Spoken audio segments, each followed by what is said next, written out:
Okay बेटा, कॉलरॉस law करने के बाद हम चैप्टर के एंड पोर्शन पे आ जाते हैं और इस एंड पोर्शन का नाम है सेल्स।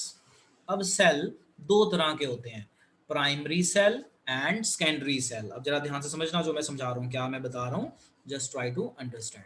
तो मैंने आपको बताया कि जो हमारे पास सेल है या बैटरी है, आप ऐसे बोल दीजिए, सेल दो तरह के होते हैं, प्राइमरी सेल,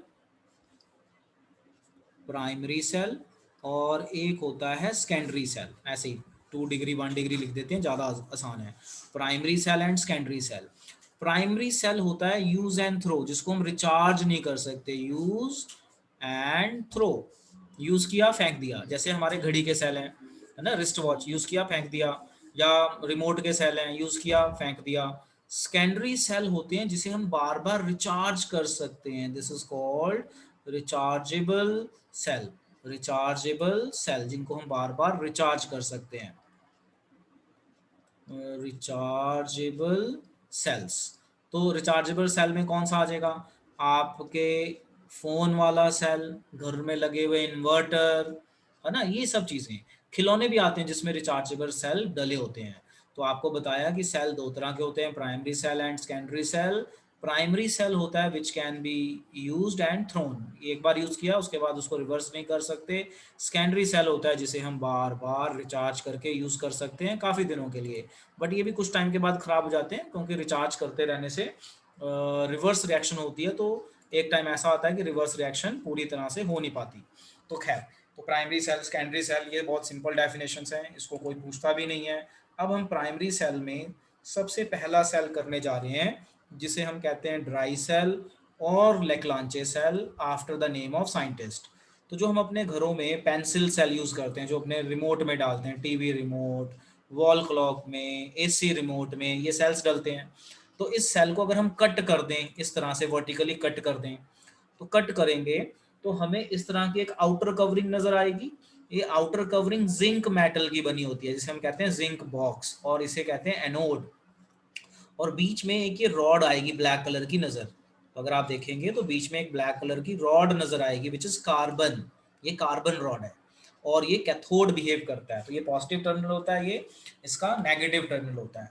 अब क्या होता है, ये बीच में कुछ भरा हुआ है पेस्ट जैसा, जैसे टूथपेस्ट में जैसा होता है ना, तो ऐसा कुछ जेली जेली सा सब्सटेंस इसके बीच में भरा होता है ड्राई फॉर्म में। क्या क्या भरा होता है, MnO2 manganese dioxide powder form में, कार्बन ब्लैक मतलब कार्बन पाउडर फॉर्म में, अमोनियम क्लोराइड पाउडर फॉर्म में भर के इसको सील कर देते हैं, सील कर देते हैं और इसके ऊपर ब्रांड का नाम लिख देते हैं, तो ये कुछ ऐसा दिखेगा। अब होता क्या है, जैसे ही हम इस ड्राई सेल को वायर से कनेक्ट करते हैं तो बल्ब जलने लग जाता है। तो जैसे ही आप कनेक्ट करोगे तो केमिकल रिएक्शन इलेक्ट्रिकल एनर्जी में चेंज हो रही है। तो ऐसा क्या हुआ कि हमें एनर्जी मिलने लग गई। तो देखो, जो हमारी जिंक बॉक्स है वो एनोड बिहेव करती है, याद रखना, zinc box is anode, cathode is are carbon rod. जैसे ही इसको हम कनेक्ट करेंगे तो जिंक रॉड इलेक्ट्रॉन लॉस करेगी, क्योंकि एनोड का मतलब होता है ऑक्सीडेशन। एनोड का मतलब क्या होता है, ऑक्सीडेशन, मतलब loss of electron, electron loss हो गया।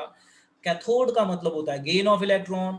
तो कैथोड पे मैग्नीज ऑक्साइड और अमोनियम क्लोराइड का, अमोनियम ये टूट जाता है, अमोनियम क्लोराइड ये इलेक्ट्रॉन गेन करके मैग्नीज ऑक्सी हाइड्रोक्साइड साथ में अमोनिया बनाते हैं।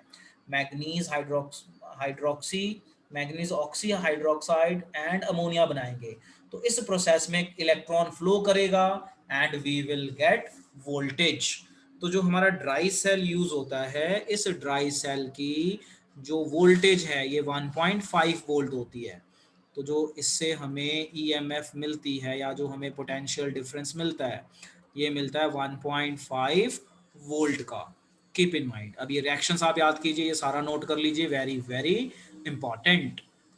अब आता है हमारा मरकरी सेल, अब ये भी बड़ा इंपॉर्टेंट है। तो आपने पेपर में इसकी डायग्राम नहीं बनानी क्योंकि इसकी डायग्राम थोड़ी डिफिकल्ट है। अब ये मरकरी सेल आपने देखा होगा, जो रिस्ट वॉच होती है उसमें डलता है ना। जो ये सेल वहाँ पे यूज होता है जहाँ पे वोल्टेज कम चाहिए, तो ये 1.35 की वोल्टेज देता है। यहाँ पे डायग्राम में देख लीजिए, सेपरेटर है, कैथोड है, एनोड है, इसमें भी सेल के कैन है, एनोड कैप, नीचे कैथोड कैप, और ये गैसकेट है। गैसकेट होता है एक सीलेंट है जो इसके लिक्विड को बाहर नहीं आने देता, जैसे इसमें जो भी भरा हुआ है ना अंदर वो बाहर ना आए, तो ये ये गैस्केट है जो उसको सील करके रखता है, it's a kind of sealant. अब यहाँ पे एनोड की रिएक्शन, कैथोड की रिएक्शन और नेट रिएक्शन ये लिखनी है, तो यहाँ से भी कुछ नहीं लिखना, ये तो सिर्फ मैंने डायग्राम दिखाई। पेपर में लिखना क्या आ जाए तो ये लिखना है, पेपर में आ जाए write note on mercury cell, तो no diagram, this diagram should be in your mind only, लिखना ये है। चलो लिखो कॉपी में, mercury cell anode is zinc amalgam. Zinc amalgam मतलब जिंक के साथ थोड़ी सी मरकरी लगा देते हैं वो, जिंक अमालगम, ताकि कंडक्टिविटी बनी रहे लिक्विड फॉर्म में।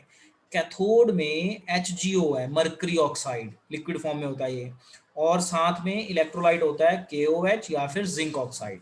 तो आप अगर ये देखें, जो यहाँ पे ये लिक्विड भरा हुआ है ना, जैसे ये एनोड है या वह कैथोड है, ये जो सेपरेटर है, तो इनके बीच में ये केमिकल भरे हुए हैं, मर्करी ऑक्साइड इस तरह से या फिर जिंक ऑक्साइड। तो जस्ट कीप इन माइंड, तो anode is your zinc amalgam, मतलब जिंक के साथ थोड़ी मरकरी डाली हुई है, मरकरी है अंदर इंटरनल। कैथोड पे मरकरी ऑक्साइड है, इलेक्ट्रोलाइट आपका इसके साथ में ये डाला हुआ है।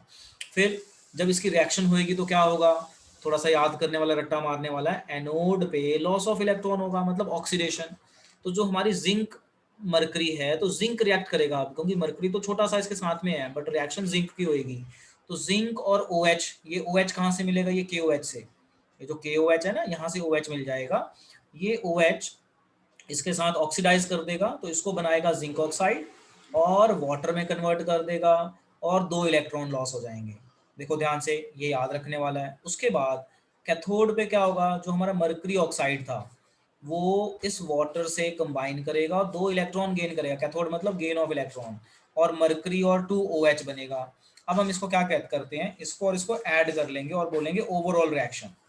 जब हम ओवरऑल रिएक्शन देखेंगे, ऐड करेंगे, तो इसका वाटर इसके वाटर से कट गया, इसका OH इसके OH से कट गया, तो जो हमने नेट इक्वेशन बनाई, नेट नेट इक्वेशन बोल दो या ओवरऑल इक्वेशन बोल दो, तो इस ओवरऑल इक्वेशन में ये हम इसको बोलेंगे नेट रिएक्शन, नेट रिएक्शन या ओवरऑल रिएक्शन। तो अगर आप इस ओवरऑल रिएक्शन को देखो, तो इस रिएक्शन में कहीं पर भी आयंस नहीं है, आयंस नहीं है, सारे न्यूट्रल है, सारे न्यूट्रल है। तो आयंस ना होने से आप ऐसा समझ लो कि रेजिस्टेंस कम हो जाएगी, रेजिस्टेंस कम होने से इसकी लाइफ थोड़ी अच्छी रहती है। तो क्या लिखा है, the cell potential is approximately 1.35 volt and remain constant during its life. मतलब आपने देखा होगा कि टॉर्च में जब हम मरकरी सेल यूज करते हैं तो ये डिम हो जाएगा, बट आपका टाइम नहीं आगे पीछे करता, टाइम आपको पूरा सही देता है। तो इसकी खासियत यही है कि इसका जो पोटेंशियल है 1.35 है, तो 1.35 ही रहेगा। मतलब ये नहीं कि ये जब खत्म होने वाला होगा तो आपका टाइमिंग गलत कर देगा, नहीं, पोटेंशियल इतना ही रहेगा, बस धीरे धीरे एक टाइम आएगा बंद हो जाएगा चलना। बट जो ड्राई सेल होता है उसमें क्या होता है, ड्राई सेल में अगर आप अपनी घड़ियों में यूज करते हो, वॉल क्लॉक में, तो वो टाइम ही गलत कर देती हैं, कुछ टाइम के बाद उनका टाइम गलत हो जाता है, क्योंकि उनकी वोल्टेज इतनी नहीं रह पाती, 1.5 कांस्टेंट नहीं रह पाती। तो यहाँ पे पेपर में एक बड़ा इंपॉर्टेंट क्वेश्चन आता है कि जो मरकरी सेल होता है, इसकी जो पोटेंशियल है, cell potential, it is constant throughout the life, why. तो आप आंसर क्या लिखेंगे, आप आंसर ये लिखेंगे, because in mercury cell net reaction या overall reaction does not involve any ion in the solution. बहुत बहुत इंपॉर्टेंट क्वेश्चन है, नोट कर लीजिए, मैं साइड में इंपॉर्टेंट क्वेश्चन लिख देता हूँ, वेरी वेरी इंपॉर्टेंट क्वेश्चन। क्या है ये हमारा वेरी इंपॉर्टेंट क्वेश्चन, कि in mercury cell cell potential is constant throughout the life, why. Question है, in mercury cell, in mercury cell potential is constant during its life, overall life, ऐसे कर दो, in mercury cell potential is constant during its life। बताइए answer क्या आएगा, because Because there is no iron well, involved. overall reaction does not involve any ion, does not involve any ion, बस ये मोटा मोटा सा आंसर है। तो इसका आंसर है because in mercury cell, in this cell कर देते हैं, in this cell overall reaction does not contain any ion, बस in any ion in solution, any ion in solution, जो इसका लिक्विड मिक्सचर है उसमें ओवरऑल आयन एक दूसरे को कैंसिल कर देते हैं, क्योंकि ओवरऑल रिएक्शन हमें ये मिलती है। चलिए बेटा नोट कर लीजिए, very very very important, very important. Cell लो, तो हमारे सिलेबस में दो प्राइमरी सेल हैं, ड्राई सेल, प्राइमरी सेल होता है यूज एंड थ्रू, यूज किया फेंक दिया। अब हम पढ़ने जा रहे हैं सेकेंडरी सेल। अब सेकेंडरी सेल या सेकेंडरी बैटरीज क्या होती हैं, which can be used again and again by recharging, मतलब वो सेल या बैटरी जिसे आप क्या कर सकते हैं, रिचार्ज कर सकते हैं। तो जिसे हम रिचार्ज कर सकते हैं उसे हम कहते हैं सेकेंडरी सेल। इसमें सबसे पहला आता है लेड स्टोरेज बैटरी। तो ये लेड स्टोरेज बैटरी वही है जो हम अपने घरों में इन्वर्टर बैटरी यूज करते हैं, इन्वर्टर बैटरी। तो पहले तो आप इसकी कंस्ट्रक्शन देख लो, इसमें आपको डायग्राम बनानी पड़ेगी। इसके डायग्राम में देखो क्या होता है, कहते हैं ना एसिड है, एसिड, तो एसिड मतलब सल्फ्यूरिक एसिड होता है। यहाँ पे हमारे पास एनोड में लेड रॉड होती है और कैथोड में ये लेड ऑक्साइड रॉड होती है। ध्यान से समझना, यहाँ पे हमारी जो प्लेट्स होती है ना, मान लो 6 प्लेट्स हैं या 8 प्लेट है, तो 4 एनोड की प्लेट होंगी और 4 कैथोड की प्लेट होंगी। तो बस आपको ये याद रखना है कि जो रॉड है, एनोड रॉड लेड है, कैथोड रॉड लेड ऑक्साइड है।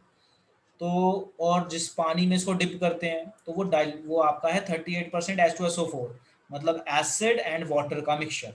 38% H2SO4 मतलब 38 gram sulphuric acid and 100 gram of water. और इसमें पानी डालते रहते हैं टाइम टू टाइम, आपको पता है क्योंकि रिएक्शन चलने से पानी सूख भी जाता है। ओके, अब इसी को समझते हैं कि अगर ये पेपर में आएगा तो हम लिखेंगे क्या। तो देखो पेपर में आएगा तो सबसे पहले डायग्राम, उसके बाद एनोड, एनोड पे बताएंगे लेड रॉड है, कैथोड, कैथोड पे बताएंगे आपकी PbO2 रॉड है। फिर लिखेंगे सोल्यूशन कौन सा है, 38% सोल्यूशन ऑफ H2SO4, ये हो गया। अब एनोड पे ऑक्सीडेशन, कैथोड पे रिडक्शन, ये दिखाना है। तो ऑक्सीडेशन का मतलब होता है लॉस ऑफ इलेक्ट्रॉन। तो देखो क्या होता है, जो हमारा H2SO4 है, जब ये इसमें डालता है तो उसके आयंस बन जाते हैं पानी में। तो जो लेड है वो SO4 से रिएक्ट करता है और ये लेड 2 इलेक्ट्रॉन लॉस कर देता है। तो 2 इलेक्ट्रॉन लॉस कर देगा तो 2+ बन जाएगा। तो इसका 2+ और इसका माइनस जुड़ के क्या बनाएंगे, PbSO4 बना देंगे और 2 इलेक्ट्रॉन लॉस हो गया। समझ में आया क्या बोला है मैंने? देखो एक बार मैं नीचे लिख के बताता हूँ क्या बोला है मैंने, जस्ट ट्राई टू अंडरस्टैंड। देखिए जो हमारा H2SO4 है, जैसे ही आप इसमें पानी डालोगे तो ये टूट जाएगा, H+ और SO4 में टूटेगा। तो जो हमारा लेड है वो SO4 से जब कंबाइन करेगा तो ये 2 इलेक्ट्रॉन लॉस कर देगा। तो जब ये 2 इलेक्ट्रॉन लॉस कर देगा तो Pb2+ बनेगा, साथ में SO4-2 है, तो ये कंबाइन हो गया तो क्या बना, यही बना ना PbSO4। बताओ बच्चों, बना ना? देखो लेड Yes, sir. वुड पे लॉस ऑफ इलेक्ट्रॉन है, ये लॉस ऑफ इलेक्ट्रॉन दिखा दिया, तो ये Pb2 इससे जुड़ गया लेड सल्फेट। अब कैथोड पे क्या होता है, कैथोड पे लेड ऑक्साइड है। अब सल्फेट भी है, हाइड्रोजन भी है और 2 इलेक्ट्रॉन भी है, तो ये गेन ऑफ इलेक्ट्रॉन करता है। तो यहाँ पे भी लेड सल्फेट बनता है, साथ में वाटर रिलीज हो जाता है। इसका लेड इससे बनेगा और इसका O2 इससे जुड़ के वाटर में चेंज हो जाएगा। अब आप इसका ओवरऑल रिएक्शन बना लो, ऐड कर लो, ऐड करोगे तो इलेक्ट्रॉन इलेक्ट्रॉन कैंसिल, तो हमारा PbO2 और ये S और SO2SO4 और H+ इलेक्ट्रॉन कट गया 2PbSO4 और ये। तो ये रिएक्शन होती है जब हम इसको यूज करते हैं, ये रिएक्शन होती है जब हम इसको यूज करते हैं। अब आपने देखा होगा इन्वर्टर को चार्ज भी करना पड़ता है, बैटरी को। तो जब हम बैटरी को चार्ज करते हैं तो मैंने लिखा है ऑन रिचार्जिंग, बस इसी रिएक्शन को उल्टा कर देना है। On recharging the same reaction you will reverse, बस ऑन रिचार्जिंग सेम रिएक्शन को रिवर्स करना है। यानी आपको ये 2 रिएक्शन याद करनी है बस, ज्यादा नहीं है। एनोड कैथोड ये तो ओवरऑल है, उसके बाद इसको उल्टा कर देंगे तो रिचार्ज रिएक्शन। तो पेपर में क्वेश्चन आ जाता है कि भाई बैटरी को जब रिचार्ज करते हैं तो रिएक्शन बताओ, तो पहले नॉर्मल लिखो, इसी को उल्टा लिख दो, तो ये हो गई रिचार्जिंग। जो प्रोडक्ट था उसको रिएक्टेंट बना दो, जो रिएक्टेंट है उसको प्रोडक्ट बना दो। सो देखो बहुत आसान है, एक बार फिर से समझो। लेड स्टोरेज बैटरी में एनोड हमारा लेड होता है, कैथोड हमारा PbO2 होता है और इलेक्ट्रोलाइट H2SO4 सॉल्यूशन है। तो H2SO4 तो टूट के H+ और SO4 बनाएगा, और लेड रॉड और ये दोनों रॉड इसी सॉल्यूशन में डिप है। तो जो लेड रॉड है वो SO4 के कांटेक्ट में आती है, तो SO4 के कांटेक्ट में आके ये 2 इलेक्ट्रॉन लॉस कर देगी, तो Pb2 प्लस बन जाएगा, मतलब PbSO4 एंड 2 इलेक्ट्रॉन लॉस हो गए। लेड ऑक्साइड भी सल्फ इसी एसिड के कांटेक्ट में आती है, बट ये H प्लस और इन दोनों से के कांटेक्ट में आ जाती है। तो यहाँ से जब ये इलेक्ट्रॉन लॉस करती है तो सल्फेट बनता है, लेड सल्फेट। साथ में इसका ऑक्सीजन हाइड्रोजन से जुड़ जाता है और वाटर बना देता है। बस उसके बाद इसको ऐड कर लेना है, और ऐड करके हमने ऐसा लिख देना है। अब ये रिएक्शन हमें बेटा पता कब याद रहेंगी, जब हम इस रिएक्शन को रोज रात को एक बार सोने से पहले प्रैक्टिस करेंगे तो याद रहेगी। चलो अब आप इसे नोट कर लो, नोट करके डन बोलो बेटा। देखो ये मैंने आपको होमवर्क दिया, निकल कैडमियम सेल, ये भी सेकेंडरी सेल है, और ये इस वाले सेल से बेटर है। ये थोड़ा पोल्यूशन कॉज करता है, ये वाला पोल्यूशन कॉज नहीं करता, बट ड्रॉबैक है ये बहुत ही कॉस्टली है। अगर ये बैटरी 10,000 की आती है तो आप ये लगा लो उसका 2 टाइम 3 टाइम है, तो ये काफ़ी कॉस्टली है, तो इसको अफोर्ड करना मुश्किल है, इसलिए इसकी ज़्यादा यूसेज में नहीं है। ज़्यादा यूसेज में आपको यही वाली बैटरीज मिलेंगी, हमारे घर में होती है। तो पेपर में क्वेश्चन आ जाता है कि भाई लेड स्टोरेज से बेटर सेल कौन सा है, तो निकल कैडमियम सेल। तो हम इसको यूज़ क्यों नहीं करते, because it is very costly, not affordable. फिर इसकी कंस्ट्रक्शन और इसका ये इसके बारे में कुछ नहीं पूछते हैं, इसमें मोटा मोटा बस ओवरऑल रिएक्शन दिखाई जाती है। हाँ, एक्स्ट्रा बुक में इसकी पूरी डिटेल है जो आपके पेपर में नहीं आएगी। तो आपके पेपर में अगर आई भी तो इसकी ओवरऑल रिएक्शन आएगी कि एनोड आपका कैडमियम है, कैथोड पे निकल ऑक्साइड है, इनकी ओवरऑल रिएक्शन होगी तो एनोड की ऑक्सीडेशन हो जाएगी, इसकी रिडक्शन हो जाएगी, और इसमें एनर्जी ज़्यादा जो है रिलीज होती है। तो ये ज़्यादा बेटर है देन और लेड स्टोरेज बैटरी। तो एक तो ये होमवर्क है जो आपको करना है, जिसमें कुछ खास नहीं है। एक ये होमवर्क है जिसे हम कहते हैं फ्यूल सेल। तो this is very very important कि आपने घर से तैयार करके आना है, write note on fuel cell. तो डायग्राम यही बनेगी, एनोड कैथोड के बारे में बस आपको लिखना होगा और कुछ भी नहीं है। So these two are your homework के फ्यूल सेल। फ्यूल सेल बहुत ही इंटरेस्टिंग है अगर आप इसे देखें। फ्यूल सेल में क्या होता है, एक साइड से हम ऑक्सीजन डालते हैं, एक साइड से हम हाइड्रोजन डालते हैं, इन दोनों की रिएक्शन होती है। तो रिएक्शन होगी तो वेस्ट बनेगा वाटर, और साथ में इलेक्ट्रिसिटी बनती है। तो ये जो फ्यूल सेल है ना, इसकी खासियत ये है कि ये नॉन पोल्यूशन सेल है, और जो इसका वेस्ट है वो यूज हो सकता है, पानी पीने के लिए यूज हो सकता है, और कामों के लिए यूज हो सकता है। सो इसमें कैथोड और एनोड की रिएक्शन, इसमें कुछ खास नहीं है बताने वाला, बस पढ़ना है, याद रखना है। तो यहाँ पे हमारा ये सेल हो जाता है बेटा पूरा। और अब क्रोजन टॉपिक रह गया, वो हम करेंगे बाद में। तो आपके ये दो होमवर्क हो गए, फ्यूल सेल और कैडमियम निकल सेल, वेरी वेरी इंपॉर्टेंट।